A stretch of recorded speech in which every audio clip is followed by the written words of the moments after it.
그럼 지금부터 4대강과 기후변화, 하천 온실기체 배출에 대한 환경연구라는 주제로 이화여자대학교 박지영 교수님의 강연을 시작하겠습니다.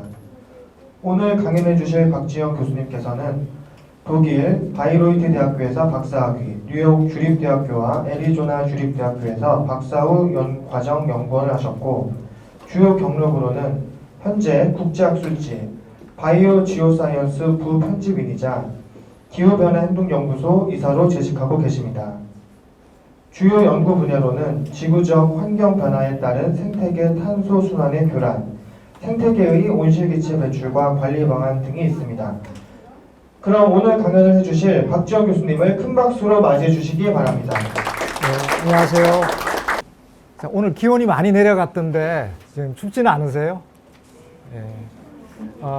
이렇게 추운 날에 지구온난화 이런 주제로 강연을 하게 됐습니다. 조금 실감은 나지 않겠지만 우리 앞으로 이제 젊은 세대들이 많아서 우리 미래에 굉장히 중요한 문제인 이 기후변화 관련해서 특히 우리의 강이 어떤 역할을 하는지 그런 주제로 오늘 강연을 하도록 하겠습니다.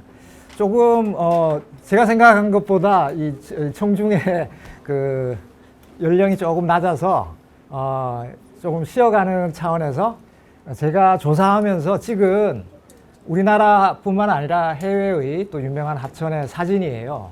보통 강은 높은 산에서 이렇게 발원한다라고 하는데 이렇게 흘러내리죠. 그렇게 해서 쭉 흘러서 바다에 이제 강이 들어가기 직전까지 제가 이렇게 사진을 찍은 모습입니다. 총 위에서부터 1번, 그 다음에 중간에 2번, 제일 아래쪽 3번 해서 3개의 하천이 있어요. 오늘 제가 강연에 이제 조금씩 소개를 할 건데요. 혹시 어디서 많이 본 강이다 이렇게 답할 수 있는 사람, 제가 오늘 특별히 상품도 준비했습니다. 그래서 보시고 1번, 2번, 3번 중에서 내가 아는 하천. 자, 힌트는 오늘 주제가 4대 강이죠. 그래서 여러분들이 가까운 데에서도 이 강을 봤을 확률이 높습니다. 1번, 2번, 3번 중에 여러분들이 아는 하천 하나 말씀해 주세요. 이 학생이 먼저 빨랐죠? 맞죠? 예. 네. 몇 번이? 2번.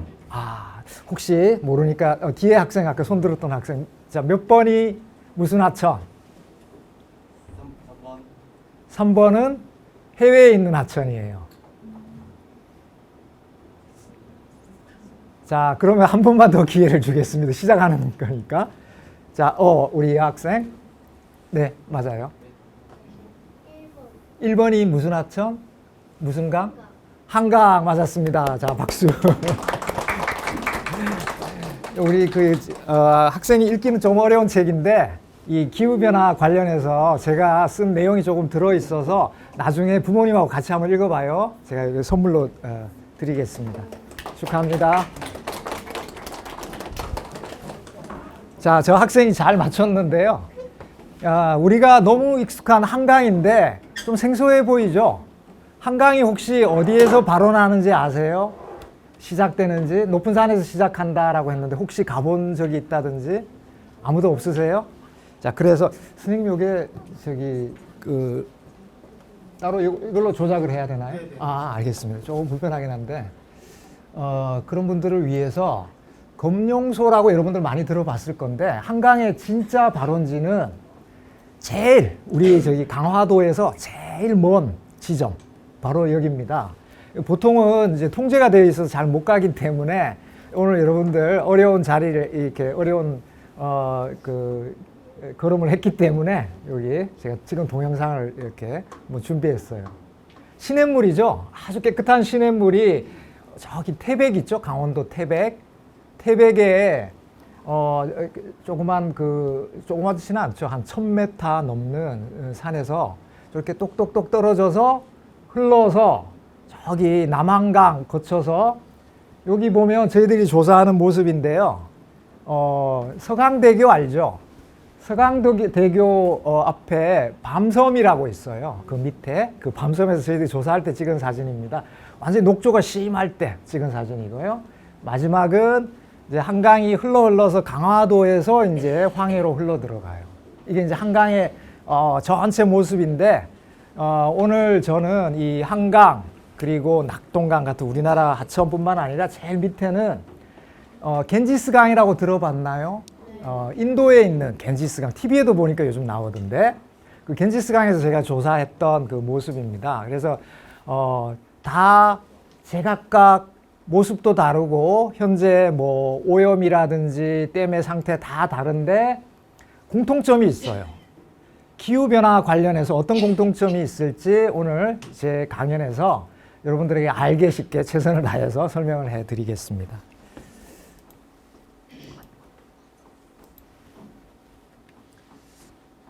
자, 오늘 제가 여러분들에게 설명드릴 내용은 두 가지예요. 첫 번째는 기후변화가 일어나면 우리의 강이 영향을 받아요. 뭐 쉽게 생각할 수 있는 게 이 사진입니다. 인도에서 찍은 사진입니다. 제가 찍은 건 아니고 유명한 사진 작가가 찍었어요. 엄청나게 비가 내리면 여러분들 딱 기후변화 하면 그런 생각 안 해요? 비 많이 와서 보면 뭐 강남에 물바다가 되고 이런 얘기 최근 뉴스에도 많이 들었잖아요. 이런 모습을 기대합니다. 근데 또 다른 한편에서는 어떤 일이 일어날까요? 이 다음 사진인데요. 이거는 제가 2015년에 저기 그 한강 위쪽에 올라가면 소양강이라고 있어요. 그 소양강에 큰 가뭄이 들어서 완전히 그 소양호 호수인데 강바닥이 다 드러났어요. 자, 이런 게 기후변화가 우리 강에 미치는 영향이다라고 할 수 있고요. 그게 이제 첫 번째 주제예요. 이게 여러분들이 너무 잘 알고 있는 내용이죠. 근데 실제 제가 연구하는 내용은 두 번째 내용입니다. 두 번째 내용은 이 하천이 기후변화를 더 심하게도 할 수 있어요. 왜 그럴까요? 여기 보면 두 번째 제가 소제목으로 숨 쉬는 강이라는 제목을 붙여놨죠. 이게 힌트입니다. 하천에서 숨을 쉰대요. 근데 이게 어떻게 기후변화를 더 심하게 할까요? 지금 이렇게 여러분들 이 하늘보리, 음료수 내가 다 마시지 못하고 버리게 되면 다 흘러서 어디를 갈까요? 생각을 해봤나요? 그래서 하수구를 거쳐서 어디 가죠? 한강 가죠. 아까 제가 보여줬던 모든 우리가 사용하는 물은 결국은 다 흘러서 한강으로 가요. 자, 그러면 이게 흘러 들어가서 하천에 있으면 어떤 일이 생길까요? 혹시 생각해 봤어요? 예. 물고기나 그런 애들이 물에 예. 이 하늘물이랑 걔네들 사는 한국물은 다르잖아요. 그렇죠. 물이랑 섞여서 물고기들이 살 수 없어. 그럼 물고기가 살 수 없게 되면, 맞아요. 그렇게 되는데, 여기 숨 쉬는 강이 힌트라고 했는데, 물고기가 피해를 입는 뿐만 아니라, 이 물을 우리도 마시지만, 이 안에 있는 영양분을 물고기도 아니면 물속의 미생물도 어떻게 할까요? 섭취하죠. 그렇죠. 그렇게 해서 우리가 숨을 쉬면 뭐가 나올까요? 우리 입 밖으로? 그렇죠. 와, 우리 너무 잘 알고 있네요. 오늘 제가 공부할 내용 이미 다 알고 있어서 빨리빨리 넘어가도 되겠습니다. 이산화탄소가 우리 입에서만 나오는 게 아니라 하천에서도 많이 배출이 돼요. 자, 그럼 이산화탄소 때문에 지구의 온도가 올라가는 게 바로 기후변화잖아요. 그럼 여러분들이 만약에 이 함부로 버린 이 물속의 물질이 분해가 되면 이산화탄소가 돼서 기후변화가 어떻게 돼요? 심해지죠. 바로 이제 그 얘기입니다. 별거 아니네 이런 생각 들죠. 이제 그렇게 해서 제가 앞에 드렸던 여러 하천에서 실제 조사한 얼마나 이산화탄소가 배출되는지 이런 내용을 오늘 소개를 하려고 합니다. 자, 그래서 오늘 다 1시간 넘게 굉장히 늦은 시간에 공부를 하게 돼서 힘들 건데 질문이 딱 두 가지예요. 제가 방금 얘기했던. 그래서 끝나고 나면 이 강연 끝나고 나면 이 두 가지 질문에 답을 할 수 있으면 오늘 여러분들이 1시간 이상 투자한 게 전혀 아깝지 않을 겁니다. 그래서 두 가지 질문 꼭 기억하세요. 첫 번째는 기후변화는 강에 어떤 영향을 주나? 이미 알고 있죠. 아까 뭐 홍수도 나고 가뭄이 들어서 우리가 마실 물도 없어지고. 두 번째, 제가 아까 숨쉬는 강 얘기할 때 하천에서 이산화탄소 많이 배출되면 기후변화가 더 심해질 수 있다. 그런데 이런 얘기 많이 못 들어봤죠. 그래서 이게 비교적 새로운 내용이기 때문에 제가 연구한 내용을 오늘 조금 자세히 안내해 드리도록 하겠습니다. 근데 이제 지금 이 마시는 물을 사례로 얘기했듯이 오늘 우리가 공부하는 내용은 나와 무관한 저기 멀리 인도의 얘기, 이 얘기가 아니라 바로 나의 미래와 관련된 아주 무엇보다 중요한 우리의 미래에 있어서 중요한 기후변화 문제다를 오늘 같이 한번 고민해 볼 수 있으면 제 입장에서도 굉장히 보람된 시간이 될 것 같아요. 자, 먼저 이제 이 두 가지 얘기하기 전에 기후변화에 대해서 얘기도 많이 들었죠. 학교에서도 공부도 많이 했고. 그런데 이제 이 기후변화에 대해서는 사람들이 똑같은 일을 경험하면서도 생각이 다를 수 있어요. 그래서 이 기후변화가 최근에 심해진다라는 얘기를 많이 들었는데 어떤 신문에 이 영국의 이카노미스트라는 이 신문사의 기사를 보니까 색깔로 표시했어요. 온도가 아주 옛날 1850년부터 최근까지 2000년대 쭉 색깔로 표시해 보니까 어때요? 이 빨간색이 뭐를 뜻하는지 알겠죠? 기온이 점점 더 올라간다. 그게 소위 말하는 온난화인데 딱 시각적으로 뚜렷하죠? 근데 이거 너무나 명확한 과학적 사실인 것 같은데 아까 사람들마다 생각이 다를 수 있다라고 했죠. 대표적인 사람들이 이 기후변화를 부정하는 사람들이에요. 우리 주변에서 그런 얘기를 많이 친구들 중에서도 그런 얘기하는 경우가 있을 건데 정확하게 뭐가 문제일까 오늘 같이 한번 먼저 알아보도록 하겠습니다. 자, 이 기후변화를 부정하는 사람 중에 어떤 나라 대통령도 있어요. 지금 미국의 대통령이 누군지 알죠? 바이든인데 이전에 대통령이 누구였어요? 트럼프는 기후변화 거짓말 이렇게 노골적으로 얘기했던 사람입니다. 이 트럼프가 또 내년에 또 대통령이 될 수 있다라고 해서 굉장히 좀 걱정하는 사람들이 많아요. 그 전에도 미국 대통령 중에 아주 역사가 오래돼요. 부시라는 대통령이 있어요. 우리 그 어린 학생들은 잘 모를 것 같은데 그 부시 대통령이 이미 기후변화 거짓말이다라고 공공연하게 선언을 하고 기후변화 여러 가지 국제협약 같은 거 다 탈퇴하고 그랬어요. 근데 대학생들이 지금은 이제 이 사람들이 다 아저씨, 아줌마 됐을 건데 심지어 이 대학생들조차 이 부시 대통령을 옹호하면서 이 소가 예를 들어서 소가 트럼하고 방귀 끼고 이게 기후변화 심화시킨다. 이 뭐 말도 안 되는 얘기냐라고 저기 기사에 써져 있어요. 거짓말일까요? 소 여러분들 알죠? 소가 트럼하면 소의 그 되새김 위에서 CO2 말고 또 어떤 너무 잘 알고 있네요. 메탄이 배출되는데 이거는 과학적 사실이죠. 사실인데도 엄연한 사실을 대통령뿐만 아니라 그걸 지지하는 사람들도 이렇게 부인해요. 참 안타깝지만. 자, 그리고 이런 사람들보다 더 어떤 의미에서 무서운 사람들이 소위 말하는 전문가들이라는 사람들도 이런 거짓말을 할 수 있어요. 예를 들어서 이 비온 롬버르그라는 이제 이분은 굉장히 유명한 환경 회의론자예요. 환경 문제 심하지 않는데 전문가들이 괜히 문제 저 같은 사람들이 심하다라고 이렇게 엄살 피운다라고 주장하는 사람이에요. 근데 이분이 책을 내서 이 false alarm이라고 알람을 주는데 잘못된 알람이다라는 뜻이에요. 기후 변화가 사실일 수 있어. 이 사람 주장한 거래요. 그런데 기후변화가 그렇게 생각보다 심하지 않는데 우리가 여기에 너무 많은 돈을 들이면 예를 들어 가난한 사람들 도와줘야 되는데 그 돈으로 기후변화 하는데 돈 써서 우리가 해야 될 일 못한다. 이렇게 주장해요. 여러분 듣기 어때요? 그럴듯하지 않아요? 아닌가요? 오늘 저기 기후변화에 대해서 관심이 많은 학생이 있어서 생각이 아주 명확한데 또 어떤 사람들 들으면 또 쏠깃해요.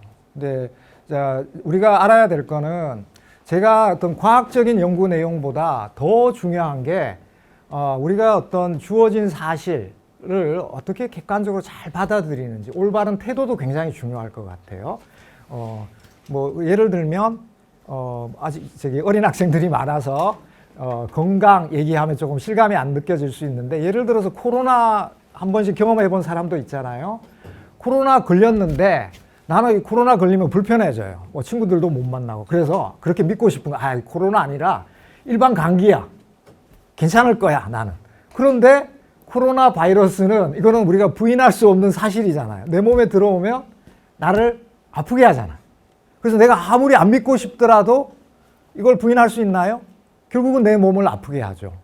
기후변화도 저는 마찬가지라고 생각해요. 지금은 우리가 병에 걸린 것처럼 명확하게 못 느낄 수 있지만 언젠가 지금 벌써 이제 현재 진행형으로 일어나고 있지만 더 심해지면 그때는 이미 너무 늦죠. 우리 왜 코로나 걸려본 사람들을 다 알지만 이미 발병하고 나서는 치료하려면 너무 힘들어요. 그렇죠? 사전에 막는 게 제일 좋잖아요. 자, 그런 관점에서 이 기후변화를 우리가 조금 냉정한 시선으로 객관적으로 이해할 필요가 있는데요. 짧게 현재 얼마나 심각한지 한번 살펴보겠습니다. 최근에 뉴스 다 접해본 내용이에요. 저기 그 아까 색깔로 표시했던 그거를 이제 원 자료로 표시한 거예요. 빨간색 쭉 보면 최근 들어서 막 올라가죠. 올라가서 이제 평균 기온이 보통 이제 공식적인 자료에서는 1850년에서 1900년 사이 이를 기준 시점으로 삼는데 19세기죠. 19세기 후반보다 한 1.1도 증가했다라고 얘기해요. 근데 최근에 뉴스 보니까 올해는 벌써 4도까지 이렇게 올라갔다라고 하는 좀 안 좋은 소식이 들리고 있어요. 근데 우리가 전 세계적으로 지금 목표로 하는 거는 1.5도를 넘기지 말자.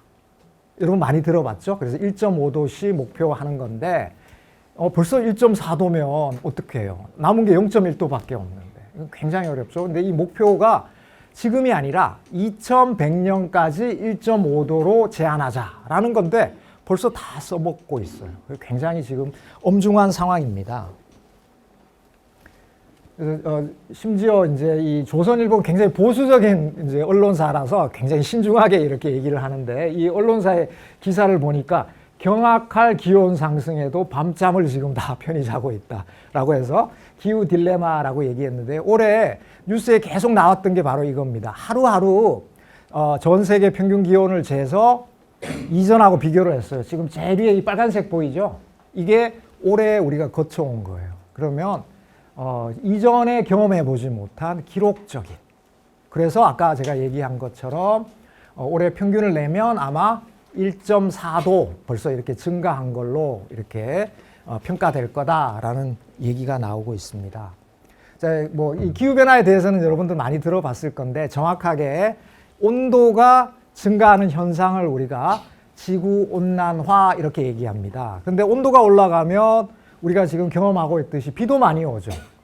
그리고 홍수가 날 수 있고 아까 또 가뭄 얘기도 했었잖아요. 그래서 이런 일이 여러 가지 기후 시스템 전체에 영향을 미친다라고 해서 우리는 그거를 기후 변화라고 얘기합니다. 그러니까 온도만 증가하는 게 아니라 그래서 보면 굉장히 뭐 온난화가 일어나고 비가 많이 오고 큰 비가 오고 그리고 가뭄이 심해지고 또 제일 심각한 게 홍수 같은 기상 이변이 점점 더 잦아진다. 그리고 올해 엘니뇨가 심해진다. 뭐 이런 얘기 들어봤죠? 엘니뇨는 자연 현상인데 기후 변화 때문에 이게 또 악화될 수 있다. 서로 이제 일종의 되먹임 작용을 해서 이런 얘기를 하고 있어요. 그래서 이 차를 타고 우리가 앞으로 이제 미래로 이렇게 가다 보면 앞쪽으로 가면 온난화, 온도가 너무 더워서 못 살겠고 왼쪽으로 가면 홍수, 오른쪽으로 가면 가뭄이 들어서 산불이 심해지고 그런 뉴스를 우리가 계속 접하고 있는 상황입니다. 근데 제가 이제 이 자료로 얘기하고 싶은 게 뭐냐면 이게 이제 과학자들이 가장 중요한 그 기후변화의 근거 자료로 삼는 게 여기 제일 밑에 보면 조그맣게 출처가 표시되어 있는데요. IPCC라는 연구자 집단이 있어요. 이제 여기에서 한 5년에서 7년 사이에 보고서를 내서 그걸 가지고 아까 제가 1.1도 올랐다라고 평가했다고 얘기했죠. 그게 다 그 IPCC 보고서. 이게 가장 최근에 나온 게 6차 보고서예요. 6차. 그런데 이게 제가 여기 적은 건 2001년에 제가 옛날에 박사과정 때 대학원 다닐 때 그때는 3차 보고서였어요. 한 20여 년 전에. 그때 이미 이런 사실이 보고서에 나와서 제가 학생 때 공부하면서 정리한 내용이에요. 근데 지금 몇 년이 지났어요. 벌써 20여 년이 지났죠. 근데 여기에 적혀 있는 내용 중에 하나도 예측에서 벗어난 일이 없어요. 예측한 대로 그대로 현실이 되고 있는데 이걸 안 믿는 사람은 안 믿고 싶은 사람은 계속 부인하는데 현실은 우리가 부인할 수 없는 거죠. 자, 그래서 오늘 이 하천과 관련해서는 딱 한 가지 조금 어려운 내용을 여러분들이 이해를 해야 돼요. 왜 그러면 온난화가 일어나면 비도 많이 올 수 있고 또 홍수가 질 수 있을까? 간단한 화학적 원리가 하나 숨어 있습니다. 자, 여기 조금 무서워 보이죠? 이 아저씨. 19세기에 유명한 독일의 화학자입니다. 이 클라우시우스라는 분이, 여러분들 혹시 엔트로피라는 말 들어봤나요? 열역학 법칙 하는 그 엔트로피 법칙을 처음 정립한 분이세요. 이분하고 이제 프랑스의 이 클라페이롱이라는 분이 발견한 간단한 대기의 현상이 뭐냐면, 저기 파란색 부분 한번 보세요. 이 X축이 온도예요. 그러니까 온도가 증가하면 대기 중에 뭐가 있어요? 그냥 물이 액체로 있지 않죠. 그렇죠. 수증기로 있죠. 와, 진짜 이 과학 덕후라서 굉장히 똑똑한 우리 초등학생들이 많네요.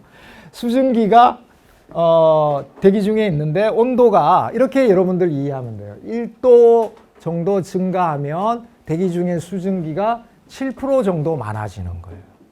이해돼요? 온도가 올라가면 우리 사우나 가면 어때요? 안에 수증기가 많죠. 그것처럼 이렇게 수증기가 많아져요. 그럼 우리나라처럼 비가 자주 오는 나라에서는 비가 다 결국 수증기가 비가 되는 거잖아요. 그래서 비도 많이 올 수 있고, 한편 굉장히 건조한 지역 있죠. 저기 사막 같은데 거기는 수증기가 원래 없잖아요. 그러면 거기는 어떤 현상이 생길까요? 반대로 오히려 비가 덜 오고 가뭄이 심해지는 이런 현상이 생길 수 있습니다. 여러분 다 이해되나요? 아주 간단한 사실이죠. 이 온난화가 결국은 기후변화라는 이런 엄청난 복잡한 현상을 초래하는 게 결국 이 간단한 사실로 설명이 될 수 있습니다. 실제로 이제 조금 어려운 내용인데요. 실제로 비가 많이 올까요? 아니면 비가 올 때, 한 번에 올 때 폭우가 쏟아진다든지, 이걸 우리가 이제 극한 강수, 극한 강우 이렇게 얘기하는데요. 한국의 그 유명한 대기과학자십니다. 민승기 교수님이 포스텍, 여러분 그 포항에 있는 포스텍 들어봤죠? 그 포스텍에 계시는 교수님이신데요.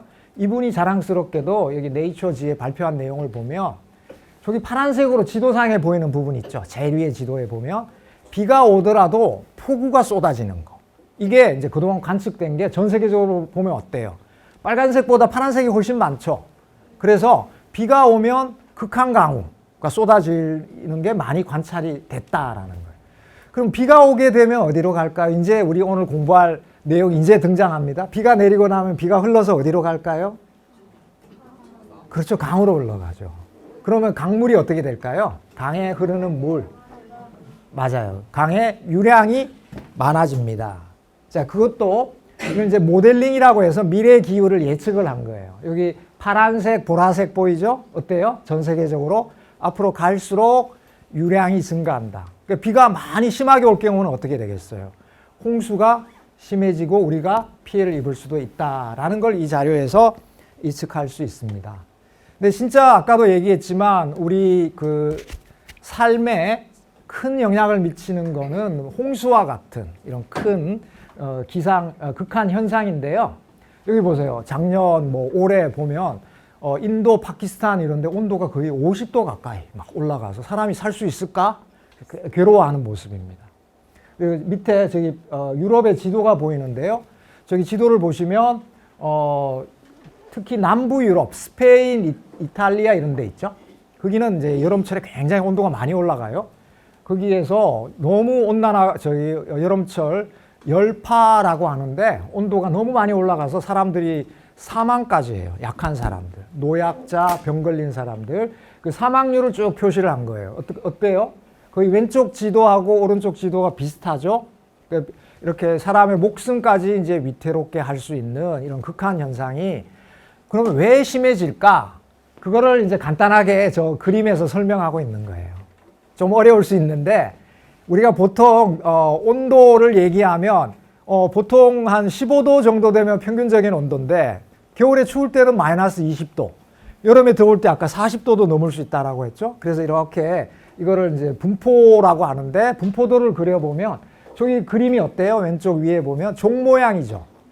그렇게 종 모양으로 나타나는데 온난화가 일어나면 여러분들이 하나 이걸 이해하면 굉장히 앞으로 유용한 게 이 종 모양의 분포가 오른쪽으로 이렇게 옮겨가요.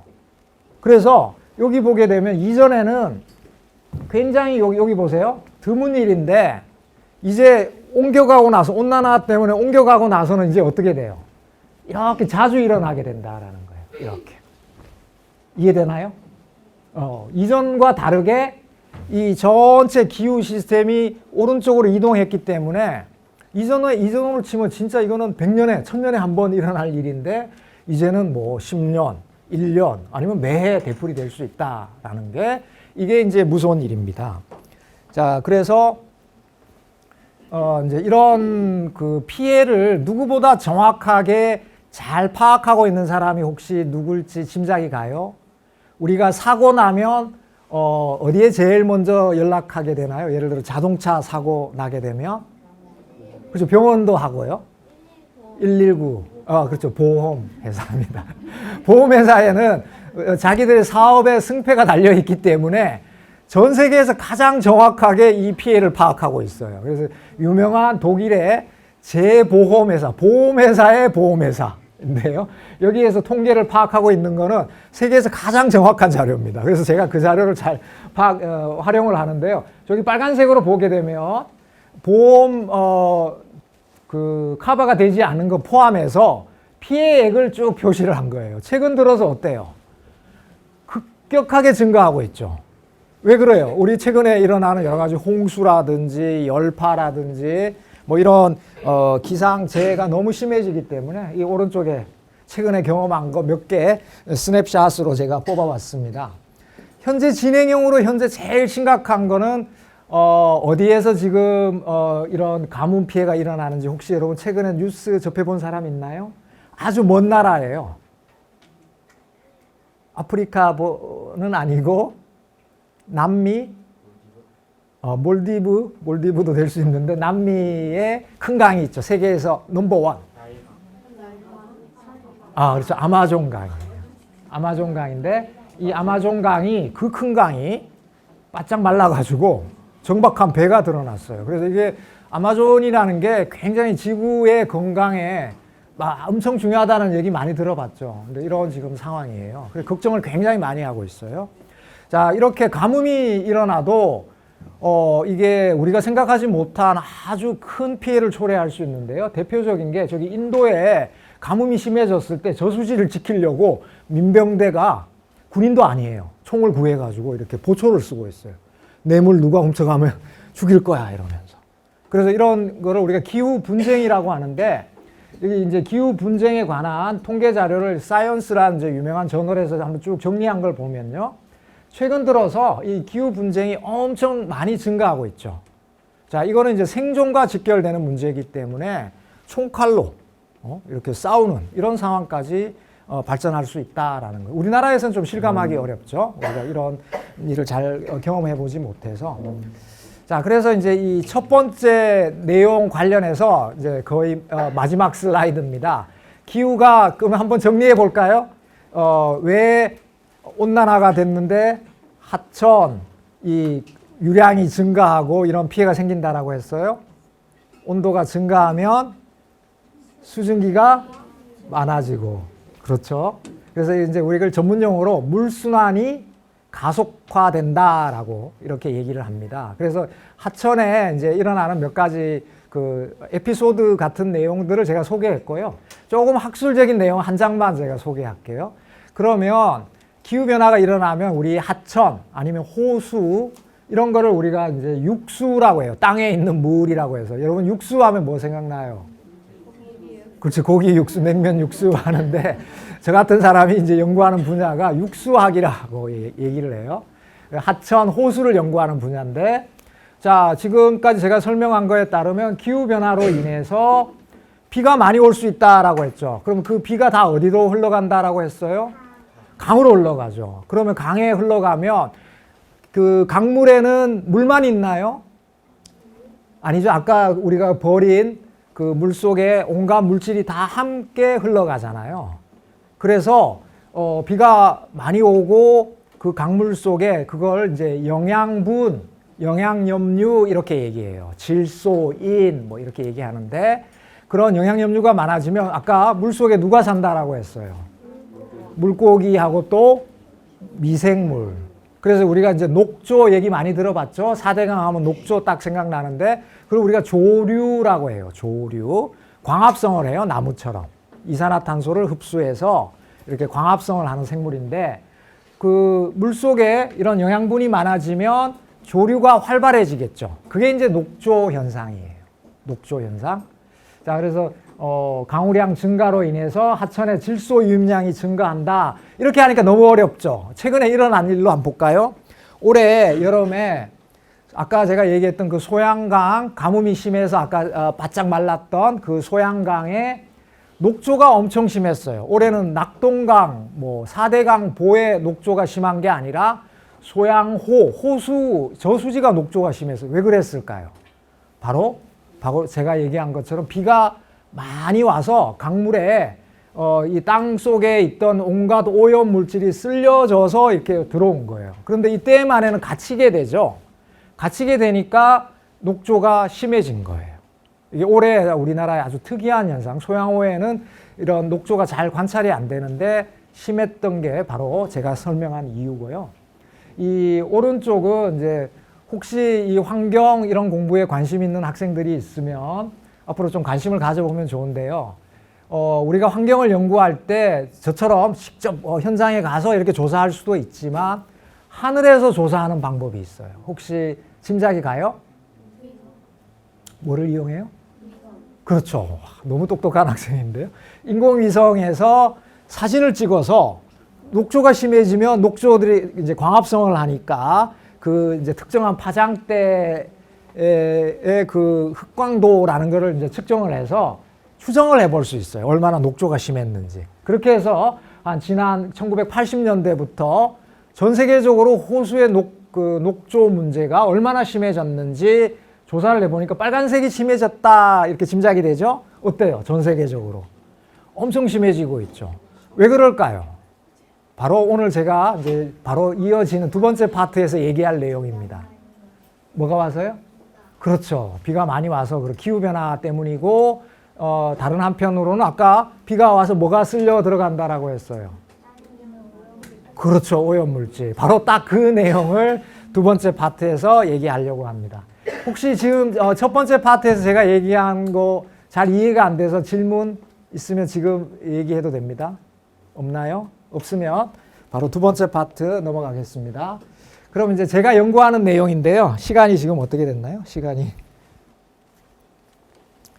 자, 한 20분, 25분 정도 동안에 이제 아까 강이 숨을 쉰다라고 했죠. 바로 그 얘기를 하려고 합니다. 제가 이제 연구하는 내용은 이제 물 속에 있는 탄소를 연구해요. 탄소. 우리 탄소 얘기 요즘 많이 들어봤잖아요. 탄소 중립 이렇게 해서 들어봤을 건데 물 속에 있는 유기물도 다 탄소죠. 유기탄소라고 해서 여러분들이 저거 마시다가 버리게 되면 노란색을 띠고 있는 게 바로 탄소예요. 탄소. 근데 이게 미생물들이 먹이니까 먹고 호흡을 해서 뱉어내면 이산화탄소 되는 겁니다. 여기 제일 밑에 보이죠? 이걸 이제 무기탄소라고 해요. 유기탄소하고 비교해서. 내용이 좀 어렵죠? 그래서 비가 오면 강 속으로 이런 물질들이 흘러 들어가서 강을 거쳐서 바다까지 가면서 이 강이라는 게 하수도관하고 다르게 살아있는 온갖 생명체들이 강에 살고 있어서 이 생명체들이 이 유기물을 활발하게 이용하고 호흡을 해서 이산화탄소를 많이 배출할 수 있다. 이런 내용입니다. 자, 이런 내용을 처음으로 밝힌 사람이 혹시 누군지 아시나요? 힌트는 제일 밑에 제가 항상 출처를 표시하는데 성이 뭐예요? 절까요? 세계에서 제가 최초로? 그러기에는 너무 오래됐죠. 1969년에. 자랑스럽게 우리 한국 출신의 미국 연구자이신 박기로 박사님. 이제 돌아가셨는데 얼마 전에 이 박기로 박사님이 세계 최초로 바다에서는 이제 이미 알려졌는데 하천에서 이 이산화탄소가 미생물들이 막 유기물들을 분해해서 CO2를 많이 배출한다. 이런 걸 처음 증명을 했어요. 이분이 여기 이제 제가 직접 찍은 사진인데요. 미국 북서부에 가면 오레곤주라고 있어요. 나중에 혹시 기회가 되면 한번 방문해 보면 굉장히 아름다운 하천인데요. 이 하천에서 배를 타고 저기 왼쪽으로 바다까지, 미국의 경우에는 서쪽으로 가면 태평양이 나와요. 우리나라 동해. 그렇죠? 자, 배를 타고 가면서 CO2를, 물속에 있는 CO2를 제가 지금 하는 것처럼, 연구하는 것처럼 측정을 했어요. 저기 이제 왼쪽에 Y축에 보면 값이 PCO2라는 게 CO2의 이제 농도를 표시한 거예요. ppm으로 표시됐죠? ppm이라는 게 혹시 뭔지 알아요? ppm이라는 거는 100만 개 중에 1개, ppm이라고 해요. 대기 중에 이제 질문, 이제 공식적인 질문 들어갑니다. 대기 중에 CO2 농도 혹시 아는 사람이 있나요? 오, 학생 탁 손 들었는데, 예. 몇 프로요? 0.04%. 오, 근접합니다. 이걸 ppm으로 하게 되면 0.04%면 400 ppm 정도 돼요. 오늘 바로 딱 맞췄기 때문에 제가 상품 하나 주도록 하겠습니다. 자, 축하합니다.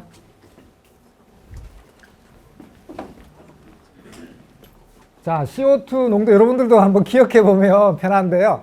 우리가 CO2가 굉장히 많을 것 같은데 한번 계산해 보세요. 대기 중에 우리가 잘 아는 산소 있죠? 산소는 몇 %예요? 우리가 지금 숨 쉬는 이 공간에 산소 21? 예, 그렇죠. 21%. 질소는 그렇죠. 78%. 정확하게.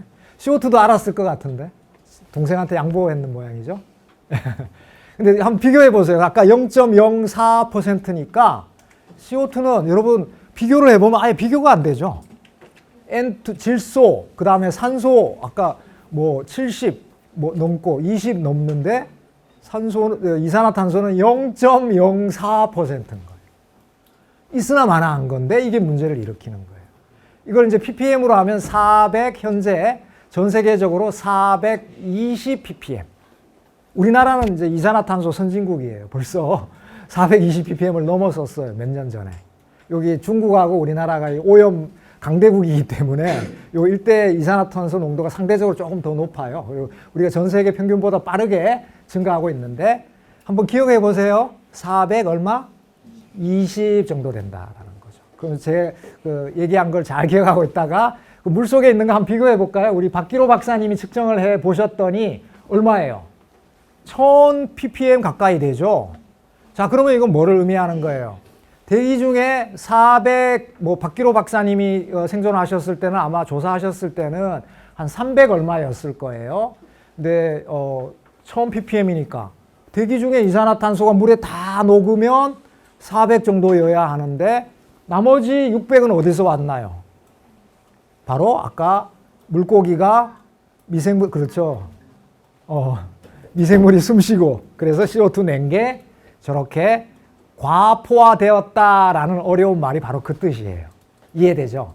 우리 왜 콜라 마시면 그 안에 이산화탄소 같은 걸 넣으면 탄산음료가 되잖아요. 그건 굉장히 많이 넣어서 말 그대로 구겨 넣는 거죠. 근데 대기 중에 우리가 숨쉰 이 이산화탄소가 자연스럽게 녹으면 물속에도 400 정도가 되어야 되는데 더 높다라는 거예요. 왜 이렇게 높을까를 이제 연구하는 게 이제 저 같은 사람이 하는 일인데 여기도 이제 한 가지만 기억하면 돼요. 그러면 이게 하천에서 배출되는 이산화탄소가 정말 문제일까? 라는 게 질문입니다. 뭐하고 비교하면 되냐면요. 우리가 지금 기후변화를 일으키는 가장 중요한 이유는 여러분 알고 있죠? 석탄, 석유 이런 화석 연료를 연소해서 1년에 탄소량만으로 따져보면 10기가톤이라고 해요. 저기 10의 15승 있죠. 워낙 양이 많아서 우리가 10의 15승으로 표시하는데 그 양이 한 10기가톤 정도 돼요. 근데 전 세계 하천에서 배출되는 양이 얼마다?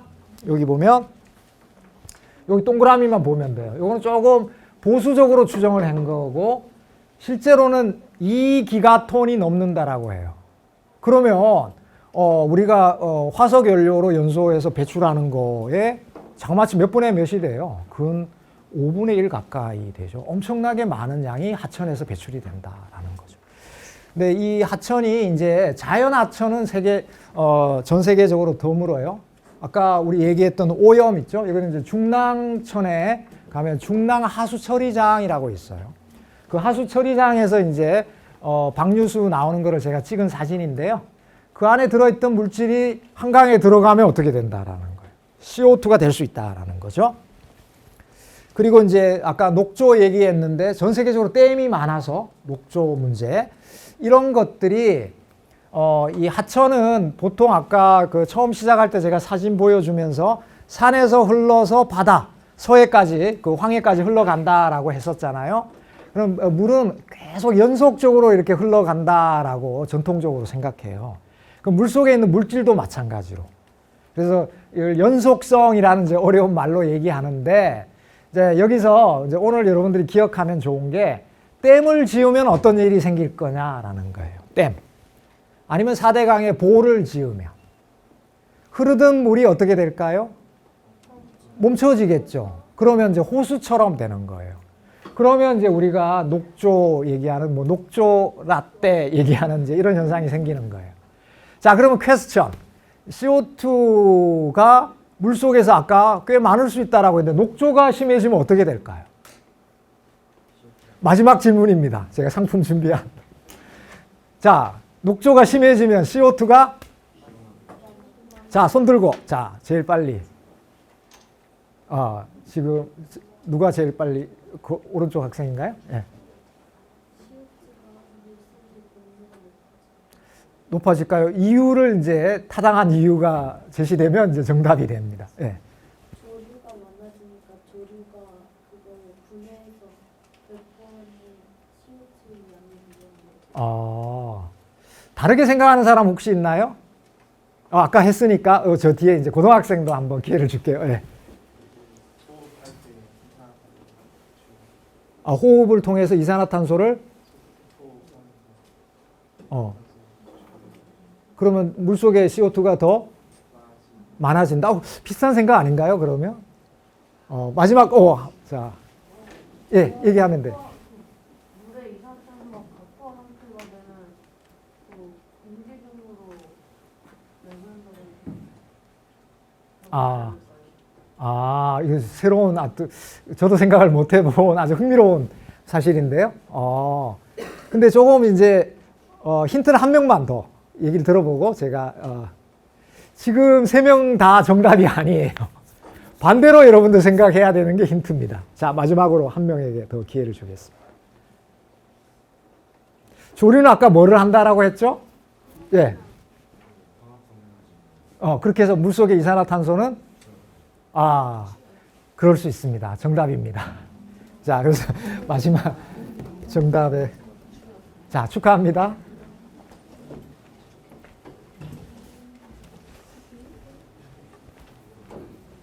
자, 조류는 광합성을 하니까 이산화탄소가 필요하잖아요. 그럼 물속에 있는 이산화탄소를 흡수해서 사용을 해야겠죠. 근데 뒤에 또 얘기하겠지만 일시적인 현상이지만 CO2가 저기 파란색으로 표시된 거 있죠. 그래서 댐이나 보나 이런 데는 CO2 농도가 이렇게 내려갈 수 있어요. 이해되죠? 일시적으로. 그런데 하수처리장 방류수, 아까 그 중랑 하수처리장에서 오염물질이 많이 배출이 되면 이거는 이제 여러분들 알죠? 오염물질이 많으니까 이산화탄소가 어떻게 내려가요? 올라가요? 올라가요. 이제 여러분들이 정확하게 이 어려운 내용을 다 이해한 겁니다. 자, 제가 연구하는 내용이 바로 이거고요. 남은 시간 동안 시간 되는 범위 내에서 실제 저희 연구실에서 연구하면서 얻은 결과만 짧게 몇 가지 소개하도록 하겠습니다. 먼저 이제 겐지스 강인데요. 겐지스 강을 이제 처음 등반한 겐지스 강이란다. 에베레스트 산 여기 히말라야에서 바로 나는데요. 이 겐지스 강이 그 히말라야에서 가장 높은 산이 에베레스트 산이죠.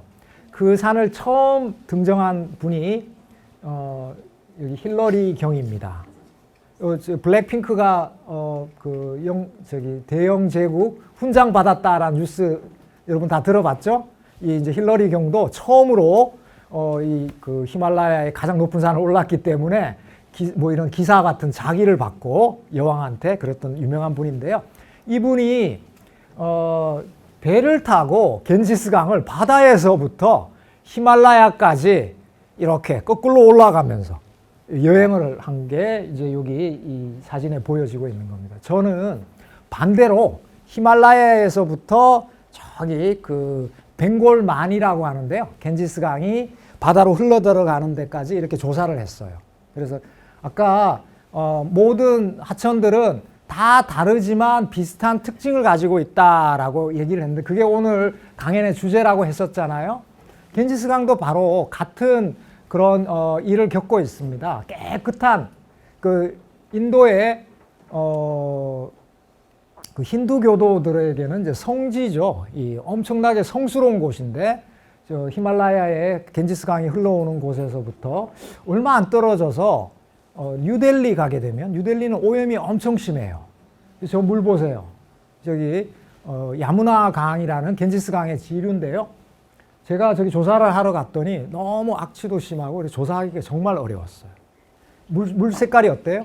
검정색이죠. 이제 더 내려가면 이제 방글라데시 쪽으로 해서 이렇게 바다로 가는데요. 거기 방글라데시에 있는 한 오염된 지천이에요. 물 색깔이 어때요? 검정색이죠. 심하게 오염된 물들은 다 이렇게 검정색으로 보여요. 자, 그러면 제가 CO2를 측정한 거 밑에 그림만 한번 보세요. 녹색이라서 잘 안 보이는데요. 오염이 많이 된 이 뉴델리의 저기 야무나 강에서 CO2를 측정해 보니까 어때요? 엄청 높죠? 아까 제가 얘기했던 수치 기억나죠? 대기 중에 이산화탄소 농도 얼마? 그렇죠. 420. 우수한 학생들입니다. 420이라고 했는데 이 겐지스강의 하천의 농도는 얼마일까요? CO2 농도 보여요? Y축에? 그렇죠. 많이 넘어요. 이렇게 오염이 이 하천의 이산화탄소 배출을 극도로 증가시킬 수 있다라는 겁니다. 자, 그 다음에 뭐 메콩강 시간이 없어서 이 메콩강 동남아에 있는 하천의 조사한 내용을 건너뛰고요. 이제 우리 그 4대 강 중에 제가 한 10년 가까이 이 한강을 저기 북한강에서부터 우리가 보통 한강이라고 하는 거는 한강 전체의 하류예요. 보통 팔당댐, 여기 보면 여기쯤에 빨간색 보이죠? 이게 팔당댐인데 저기에서 북한강, 남한강이 만나서 한강이 돼요. 우리가 보통 얘기하는 한강. 그래서 이제 서울에 한강 흘러갈 때 여기 동그라미로 표시한 거 있죠? 여기 하수처리장이에요. 서울의 하수처리장이 4개 있어요. 큰 하수처리장이. 자, 그러면 이제 아까 제가 얘기한 내용으로 여러분들 예상을 해볼 수 있죠? 한강에는 어떤 일이 일어날까? 그렇죠? CO2가 만약에 녹조가 댐이 있어서 조류가 많아지면 CO2는 그렇죠. 낮아질 수 있다라고 했어요. 항상 그런 건 아니지만. 그리고 오염물질이 많이 들어오면 CO2가 많이 증가할 수 있다. 그렇게 했죠. 자, 그 실제로 어떤지 한번 짧게 보도록 하겠습니다. 자, 이게 이제 북한강부터 저기 한강 하류, 저기 제일 끝에까지 제가 조사한 내용인데요. 왼쪽에서부터 이쪽으로. 왼쪽에서부터 여기는 이제 서울, 노란색으로 표시된 게 서울 구간이에요. 어때요? 이 서울 쪽에 오니까 CO2가 엄청 높게, 아까 그 방글라데시, 뭐 겐지스강 이런데 농도하고 거의 유사해요. 엄청 증가하죠. 자, 이게 모두 우리가 약간씩 다 기여를 한 거예요. 우리가 먹고 마시고 이런 것들이 다 결국은 한강을 흘러가서 한강에서 뭐로? CO2로 이렇게 배출이 되는 거죠. 위에 상류에는 보세요. 제가 여기 막대로 표시한 게 북한강에 있는 댐이에요. 마지막에 있는 게 팔당댐이고. CO2 농도가 어떻게 돼요? 댐 올 때마다 내려가죠. 누구 때문에? 그렇죠. 조류가 광합성을 하려고 CO2를 흡수하니까 물속에 이렇게 내려가는 걸 보여주고 있습니다. 자, 아까 그 소양호에서 가뭄이 들었을 때 사진을 보여줬는데 그때 저희들이 이제 딱 때마침 옆에 조사하러 갔다가 기회가 맞아서 이 노출된 소양호의 퇴적물에서 온실기체가 배출되는 걸 직접 현장에 측정해 봤어요. 여기 얼마나 많이 배출될까. 이 이제 소양호에 그동안 몇십 년 동안 엄청 많은 퇴적물이 쌓였겠죠. 이제 가뭄이 일어나니까 이게 강물이 다 없어지고 퇴적물이 드러난 거예요. 그 안에 다 탄소가 쌓여 있다가 일순간에 마치 폭탄처럼 이렇게 폭발하듯이 CO2가 배출이 된 걸 저희들이 이렇게 확인을 할 수 있었습니다. 자, 그 다음에 이제 한강, 실제 우리 서울을 흘러가는 한강인데요. 우리가 많이 이제 보는 모습입니다. 어때요? 저기 왼쪽이 잠실 쪽이고요. 오른쪽이 여기가 저기 김포대교 있죠? 고양시 쪽으로 한강이 흘러가는 거. 왼쪽에서 오른쪽으로 흘러가면서 이제 저희들이 보트를 타고 가면서 CO2를 측정해 봤어요. 측정해 봤더니 이렇게 탄천, 그 다음에 중랑천, 안양천 이렇게 엄청 이 오염된 물이 유입되는 지점마다 CO2가 크게 증가하는 거 알 수 있죠. 앞에서 제가 얘기했던 이 댐하고 오염의 영향 두 가지 얘기를 했는데 이 서울의 경우에는 이 오염의 영향이 굉장히 크다라는 걸 알 수 있죠. 자, 그럼 이제 실제로 이 밤섬에서 밤섬 표류기 뭐 이런 옛날에 영화도 있었는데 저희들이 밤섬에서 한 2년 가까이 이 센서를 이용해서 물속의 한강물의 CO2를 직접 측정을 해봤어요. 아직 발표되지 않은 자료인데 여러분들에게 먼저 보여주는 겁니다. 여기 보면 CO2 농도 변화를 이 파란색만 보세요. 저게 평균값이에요. 2년 동안 어때요? 엄청 높게 올라가기도 하고 이 녹조가 2015년에 녹조가 굉장히 심했을 때 저희들이 조사했을 때는요. 낮에는 쭉 내려가요. 아까 제가 설명했던 거 기억나죠? 조류가 흡수하니까 내려갔다가 밤에는 어떻게 돼요? 밤에는 막 올라가서 10,000 이상 가까이 이렇게 증가해요. 말 그대로 한강이 어때요? 숨을 쉬죠. 그래서 오늘 제가 얘기하려는 핵심 내용이 바로 이거였습니다. 그래서 나중에 이제 여러분들이 강연 끝나고 집에 가는 길이든 한강을 볼 때마다 한강이 우리가 어떻게 하느냐에 따라 이렇게 숨을 크게 쉴 수도 있구나. 그러면 CO2가 많이 배출된다. 이렇게 좀 기억을 하면 좋을 것 같아요. 그래서 시간 관계상 딱 한 가지만 더 얘기하고 마치도록 하겠습니다. 그래서 제가 작년에 우리 그 4대강 중에서 이제 한강, 낙동강, 영산강을 전 발원지부터 바다까지 이렇게 다 직접 가면서 조사를 한번 해봤어요. 우리 한국의 하천이 실제로 이 온실기체에 어떻게 영향을 받는지 봤더니 좀 복잡해 보이죠? 이제 오른쪽이 산이에요. 발원지. 그리고 왼쪽으로 흘러가면서 제가 아까 이제 설명한 거에 따라서 서울이나 영산강 같은 경우에는 상류가 이제 광주인데요. 오염이 심하면 CO2, 그리고 아까 메탄 얘기했었죠, 누가? 그리고 또 아산화질소라는 게 이제 3대 온실기체예요. 이 3대 온실기체가 오염이 심한 곳에 다 크게 증가한 걸 확인했어요. 근데 흥미롭게 낙동강 있죠? 낙동강은 어떤 일이 일어날까요? 낙동강은 흥미롭게 여기 보면 여기가 이제 막대로 표시한 게 8개의 보예요. 보가 있으면 아까 어떻게 된다라고 했어요? 물이 잘 흘러가지 못하고 멈추게 된다라고 했죠. 자, 그럴 때는 어떤 일이 일어날까요? 제가 이제 설명한 거에 따르면 여러분 설명할 수 있죠? 여기 왜 이렇게 낮아요? 손을 들었는데, 그래서 손을 들었으니까. 조류가 많아져서 예, 조류가 광합성을 하면 맞아요. 그래서 이산화탄소를 흡수해서. 맞죠? 예, 정답입니다. 예, 고맙고요. 그래서 여기 제가 직접 그때 녹조 창고란 그 낙동강의 모습을 찍은 사진인데요. 흥미로운 거는 다른 중요한 온실기체인 메탄은 여기 보세요. 어때요? 굉장히 높죠. 그래서 녹조가 심해지고 나서 그게 쌓이면 바닥에 퇴적물에서 이게 메탄을 생성하는 세균이 있어요. 땅 속에, 그 퇴적물 속에. 그래서 메탄을 막 이렇게 뿜어내는 거예요. 그래서 이제 이 새로운 사실을 제가 이제 우리 이 낙동강에서 처음 확인을 했는데요.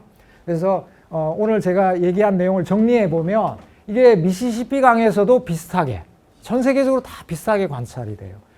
댐이나 보가 세워지면 물이 잘 흐르지 못하니까 녹조가 심해지겠죠? 그럼 어떻게 돼요? CO2가 내려가죠. 이렇게. 반면에 메탄은 올라가요.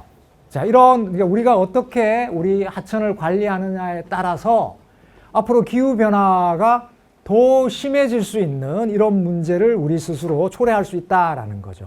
그래서 오늘 강연 결론을 낸다면, 자, 이 기후 변화로 인해서 하천이 이제 영향을 받을 수 있다라고 했죠. 그래서 홍수 피해를 입게 되면 우리의 미래에 우리가 직접적인 피해자가 될 수 있으니까 그걸 선제적으로 미리미리 막는 게 이제 굉장히 중요하다라는 거고요. 다른 한편에서 우리가 오염이라든지 아니면 뭐 댐을 짓는 행위라든지 이런 것들을 좀 합리적이고 과학적인 자료에 기초해서 잘 수행하지 못하면 온실기체가 하천에서 많이 배출이 돼서 기후변화가 심해질 수 있다. 이렇게 이제 오늘 아까 질문 기억나죠? 그 질문에 대해서 제 나름대로 정리하면서 강연을 마치도록 하겠습니다. 오늘 경청해 주셔서 감사합니다.